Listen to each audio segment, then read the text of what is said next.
in order to really empower our students to continue to be engaged throughout our workshops, and that is using student names.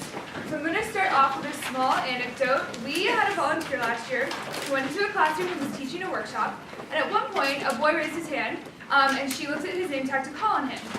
The name tag said Mufasa. So she kind of said, okay, I'll roll with it. Mufasa, what is your answer? And he contributed. And she said, great, now, is that your real name? He said, yes, it's my real name. She said, are you sure it's your real name? Is that really what you want me to call you right now? And he said, yeah, that's really what I want you to call me right now. So they went back and forth for a few minutes, and unfortunately in that moment, the volunteer lost control and lost respect in that classroom. So throughout this activity, we're going to talk about some of the barriers that we have in the classroom when we go in and we ask a student what their name is and we try to use their name. The volunteer, obviously did the right thing, trying to call that student by name and affirm their participation in the workshop. But we, as volunteers, can show respect by honoring what the student wants to be called in the classroom. So, I want everyone to take a minute and think in their head why it's important for us to use student names in the classroom. So just reflect silently for 1 minute.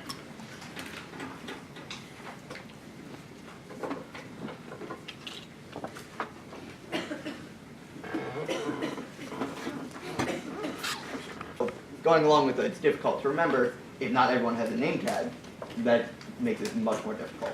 Yeah, absolutely, right? So name tags are such a useful tool, but if they're getting lost or students aren't bringing them, then that's obviously not so helpful anymore. Let's get 1 or 2 more barriers. Yeah, right there. Is it Ada? Yes. Don't be patronizing with certain names. Like it's like if you hear a unique name, it's like, oh, that's so pretty. But like depending on how that person receives it, you just kind of seem like condescending sometimes.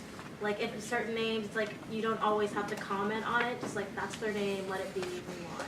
You know, does that make sense? Absolutely, yeah. So that could be, people can be concerned about condescending to a student or being patronizing if they're making a comment on the name, definitely.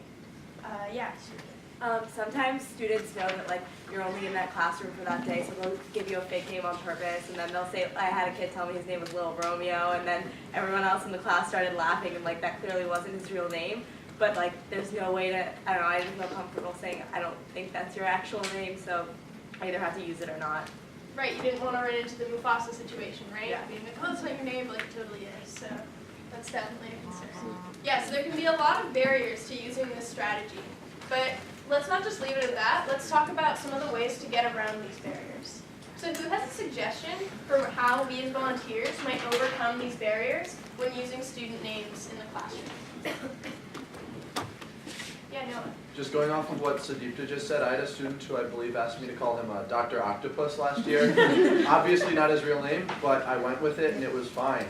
He participated, he answered whenever I called him, and a lot of times that just ends up being okay. 100%. Yeah, if students give you silly names that they want you to call them, sure, go with it. As long as it's not inappropriate or really distracting, that's okay. You can use that name and maybe that's actually something that will help you bond well with students and make you a more effective teacher. That's great. What are some other ideas? Nora. So senior citizens do this, and I do it too, just using somebody's name as soon as they tell it to you. So let's say I call her Megan. I'll say, so Megan just told us such and such, and repeat her name like 2 or 3 times.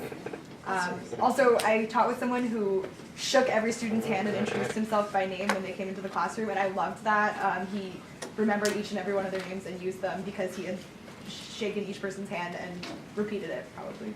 Yeah, those are both fantastic ideas. So using a name as soon as you learn it, so if you take someone's answer and learn their name, then immediately using that and telling the class about their answer. And then, yeah, absolutely, introducing yourself as students come in. Those are great. What are some other ideas? Yeah, Megan. If it's a name that you're not sure how to pronounce, just checking with the student after you use their name, like, did I say that correctly? Good strategy. Absolutely, yeah. You can just ask the student. So if you don't know a student's name, you can just ask them to pronounce it. If they have a name tag but you're not sure how to say it, you can always just ask, what is your name? You can also check with the host teacher. Yeah, Avery? I'd say maybe if you realize that it's a big class and you know you're not going to be able to remember everyone, maybe preface it with that so that they know that you can just like kind of make a joke out of it, and then they'll be more comfortable saying it over rather than getting upset with you. Yeah, I like that a lot. Yeah, so maybe opening the class and being upfront about the fact that you're going to make an effort to remember names. Nora? To go off of what Avery said, I always tell students at the end of class that I Participated in that training. Hopefully it reminded you what a really great and effective, simple tool using names can be during a workshop meeting. So now we're going to take 5 minutes for a break. Be back in your seats at 3:02. Go.